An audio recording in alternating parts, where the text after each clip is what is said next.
Today we are going to be checking out the Revell 007 71 Mach 1 Mustang kit. I actually have two of these. The other one is going to be built as the movie car. This one is going to have a surprise in it. I've got some of the parts for that surprise in here as well.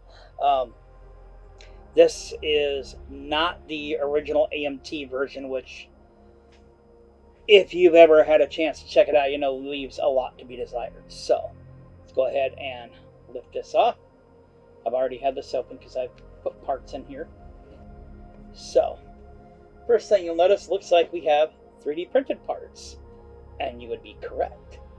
So we are going to be adding a custom body kit by BlackboxSTL. I will leave a link to his Colts page and his CG Trader page in the description for this video. But these are the wheels for that. Here is the rear diffuser with the exhaust tips.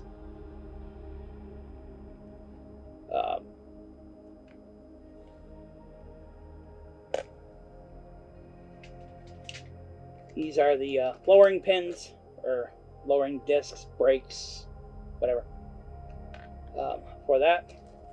So first thing we have some nice white wall printed, Tampa printed tires. Looks like standard polyglass GT threads, or treads, not threads, sorry about that. And they look quite nice. Put that box down here. Next up we have our glass here, which is nice and clear. It has the frosted section to be painted black. The turn signal lenses have nice engraved detail as to the tail lights, and the headlight lenses have good engraved detail as well. Those out of it, if careful painting, that should actually turn out really well. Next up we have another bag full of screws here. We have our front subframe, firewall, front suspension and cross member, two different radiator shrouds, radiator support. The support has some ejector pin marks that should be fairly easy to fill. A nicely done dashboard right here. As you can see, the chassis is very nicely done. Positive locating pins as per Revell's current new practice. The front of the rear end looks pretty good. The leaf springs are pretty decent. The engraving's a little shallow, but I don't see any sink marks there. The U-bolts look a little round rather than hexagonal, so that's kind of not a good thing there. Looks like we have the grill in here, which also looks to be of pretty good quality. I'll tell you what, let's go ahead and open it up here. Yes, we can see a little bit of a preview inside the box there of what is to come. Let's go ahead and get this open here. Let's have a better look see. Alright, so first thing is first, we have, there's that chassis again. As we can see, the locating pins here for the exhaust and the suspension and whatnot, and that actually looks really good. That should help with positive alignment. Being that this is going to be all aftermarket, I do have a couple of aftermarket engines. I have not decided which one to put in here. I have the big block Godzilla engine, another big block Ford, and I also have the Coyote engine. That are all three. Actually, the Coyote engine is from another a BlackboxSTL kit, and the other two are by MCS Designs. As soon as I get to go ahead, those will probably be, I will end up releasing those printed out for sale. Right now, there is no licensing agreement between me and MCS Designs, and as of right now, that Coyote engine is not authorized to be separated from the kits that they came with. So those will not be produced anytime soon. So here is the front lower valence and the grill, which look really, really good. Nice engraving. The grill is not molded open, but they never are. Looks like there's nice headlight bulb detail in there. The mirrors look sharp. Very nicely done. There is a little bit of cleanup required on them, not much. Looks like the mold seam on the valence lower pan there is right on the edge, so that's easy to clean up, just to stop paint. It's like our standard wheel backs with some brake details, and unfortunately there are some pretty bad ejector pin marks that are not going to be easy to clean up. That is very disappointing to see.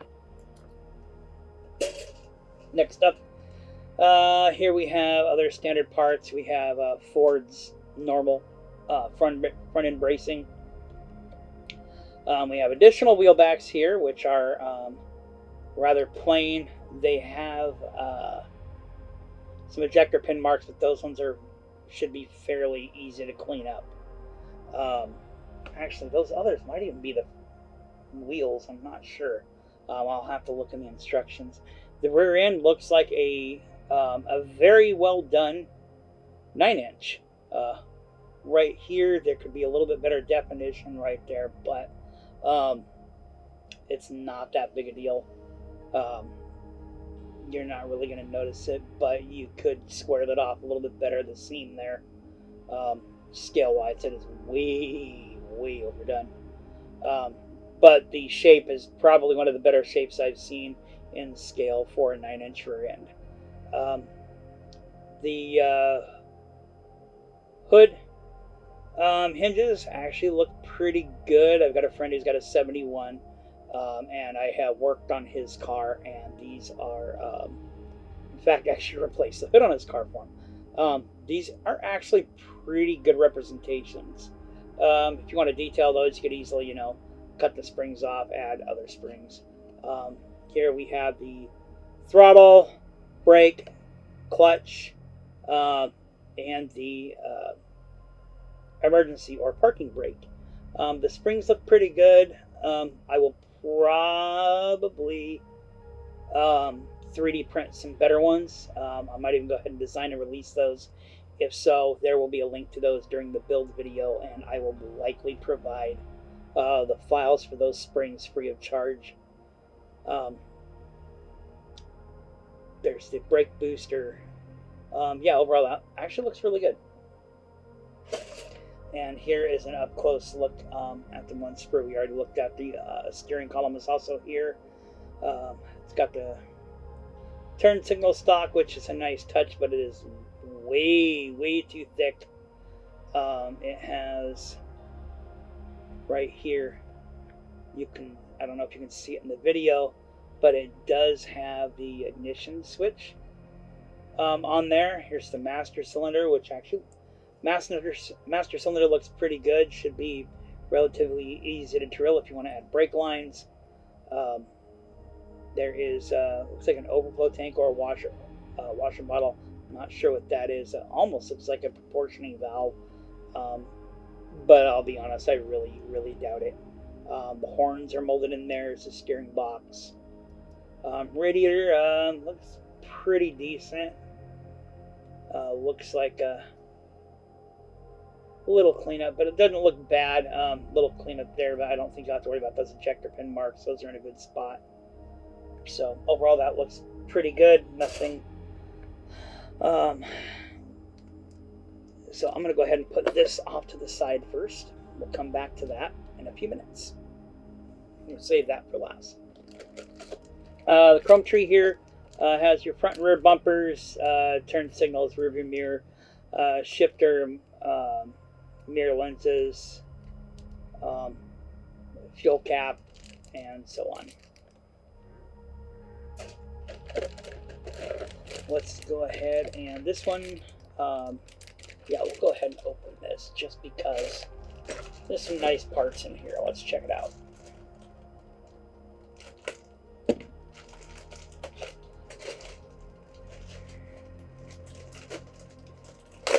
There we go. Let's get some of these out of here. Some nicer parts in here. All right, so like when I said I want to check out nicer parts, so that's right here. This back panel, the engraving is really, really nice on that. That would lend itself well to paint or just a good black wash. The exhaust pipes are very well done. Their rear pan looks nice, as does this little spoiler here, which will not be included in this build, but it will be on the my movie car build. The reason why is because there's already a spoiler, which I will get to with my aftermarket kit. Here are engine parts. We have our standard big block engine. The molded in linkage is kind of nice. I like the fact that it's actually pronounced and can be detail painted. It would be nice if it was a separate part. It's kind of a double-edged sword. Either it's usually too shallow, or I personally, if they're going to mold it in, I'd rather have it like this. Well, yeah, it's kind of grossly out of scale. You can at least still detail paint it and have it look pretty good. The oil pan is very nice. It's obviously shaped like the one on the actual car and not just kind of a generic oil pan shape. Same thing with the rest of the engine blocks. There's, and it's nice to see them instead of just gluing down to the cross member. There's actual where the engine mounts go. I may actually end up just using this engine and just doing intake and valve covers for it. I have not yet decided that. Overall, I mean, the engraving looks good. The water pump assembly looks good. Water pump timing chain cover looks good. The timing chain cover is a little lackluster as far as detail, but the water pump mount and water pump right there actually look extremely good, as does the carburetor there. That actually looks like a Holley based design with the twin fuel bowls, so one fuel bowl on each side. So and I actually have a Holley 650 single pumper street carburetor out in the cubby out here, and that looks pretty much just like it. Right down the throttle linkage, the accelerator pump, and so on. That looks to be a coolant hose, perhaps. The fan looks good. Looks pretty much like the real thing. It could be a little more rounded over on the blades, but and a little bit of like a curve on it for total accuracy. But if you want that, get an aftermarket photo etch set and do that. You're not really going to tell anyway. The distributor looks good. The vacuum advance actually should be more at an angle rather than straight out, but in fairness, that's like hardly ever done right. The belts are a disappointment. Kind of, the belt and some pulleys look, kind of blobby. The exhaust manifolds could use to have some cast texture on them. Aside, I mean, it's not bad. Overall, this tree is really good. Just a couple of little complaints, but I mean, I'm just, in fairness, I'm just nitpicking here. This is a much better kit than the AMT. Now, for those, the anti-AMT crowd, I don't really want to hear it because it's just a load of crap. AMT has made some rather amazing kits.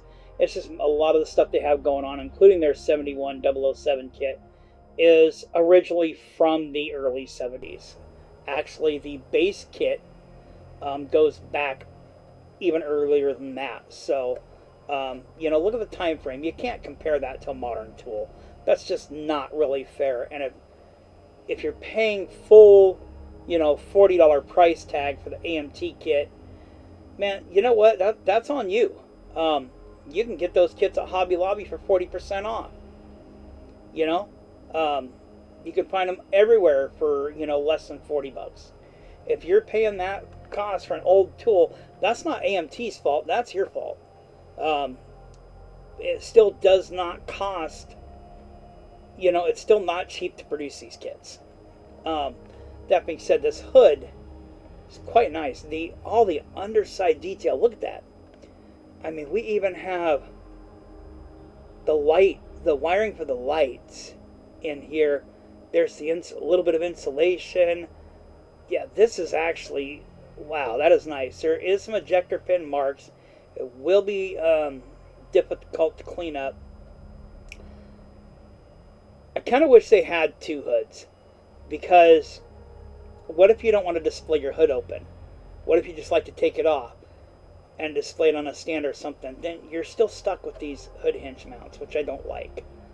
But that's nitpicking. You can either fill those or don't. That's just your personal preference. I have no clue what I'm going to do yet, other than I'm going to be using this body kit. The other side, minimal engraving, just like on the real car. This could use to be a little deeper, like it is on the 1.1 car. But it is what it is. It's not a big deal. Nobody ever, gets that stuff deep enough. And I haven't really, delved into this kit aside from, testing the body kit on the body either. So we're looking at this together for the first time. Now, the engraving on the interior is beautiful. I like this. There's good carpet texture, positive location for the seats. I don't know how all the seats are going to fit together. There is positive location for the seats. Need a couple clamps, just ejector pin marks on the back of the visors. But, if you're not going to cut those and pose them down, it does not matter. The exhaust pipes and mufflers look pretty good. They're a lot rounder than any kits I've seen in the past. There are some ejector pin marks in the mufflers. That's easy fill. Couple little swirl marks here and there. All over. It's not that big a deal. Most of the ejector pin marks are hidden. The door panels, the engraving is really nice. Those are not swirl marks or sink. Yeah, those aren't sink pin marks either. Those are just shiny spots from basically they didn't make it to being swirl or sink marks. It looks like all the positive locating. I'm going to have fun with this interior. This is going to be beautiful. I am probably going to two-tone that. I have not decided what color to paint this car yet. That is a rough decision. I'm just avoiding red because I'm going to be doing the movie car in red, and I am avoiding like a maroon color because I already have some. I already have a classic Mustang being in a maroon color, as well as a 1970 Trans Am in the GM equivalent. The decal sheet is beautiful. Okay, sorry about that. We had some technical difficulties there. I don't know, it's something with the camera. The batteries were not working quite right. Anyway, as you can see, the decal sheet is absolutely beautiful. It has molded and grid work right there. All the chrome trim is shiny. There's wood grain trim. The Mustang emblems are in good register. Turn signal lights over the gauges. Everything is just... Revell has definitely stepped up the game with their decal sheets. I like this a lot. The instructions are quite nice, as you can see. Full color instructions here. Let me move this out of the way. As you can see, these are very nice instructions, and it's like this throughout. I'm not going to go through all the instructions, but you can see, I mean, they're even showing the two-toning right here. These are, and look at the decal. Look at this. This is, Revell is actually up in their game. There's still some deficiencies in the kit. Quite a few. They're not deal breakers, I would say, but there are still some. Considering the quality level of the rest of the kit, it makes you wonder why they went to that route. Now, onto the body. Look at that. The bad. There's some swirl pin, or not swirl pin. There are some swirl marks, and you can feel them. Sand those out like a 600 grit, you'll be fine. You have positive locating right here. I'm not sure exactly what those are for. The mirrors don't look like they're going to go there, but they might. I could be totally wrong on that. There are door lock detail, but it's just a circle. Pretty disappointed. The engraving is kind of shallow for the doors, but around the window trim, the engraving is fantastic. The engraving right there is fantastic. The support top is fantastic. Okay, sorry. I'll make this quick. The engraving on the body is nice. We already covered all the other stuff.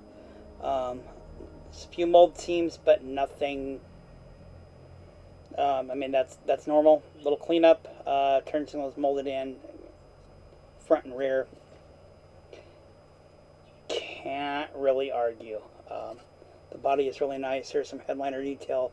Unfortunately, ejector pin marks kind of screw that up. On to the last surprise. We are not using that rear spoiler on this build because it is going to get this rear spoiler.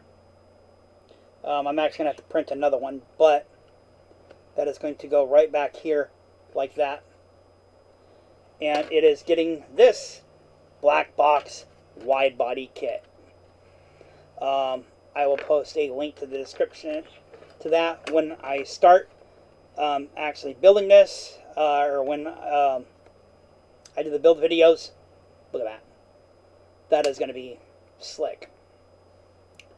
And that's the wheels going to go on it. Color suggestions are welcome. No clue what color. Thinking maybe a light metallic green, dark metallic green. Again, I'm open for suggestions aside from the aforementioned colors. That's it. Everything else, the black box kit is very nice. I may end up producing these and selling them. I have to talk to Black Box and see if, because the license has no alterations, but I think it works better with this as one piece rather than, well, let's see, 1, 2, 3, 4, 5, 6, 7, 8 pieces. I think this works better as 1 or 2 pieces like this, but that is just my personal opinion. So that being said, thank you very much and have a wonderful afternoon.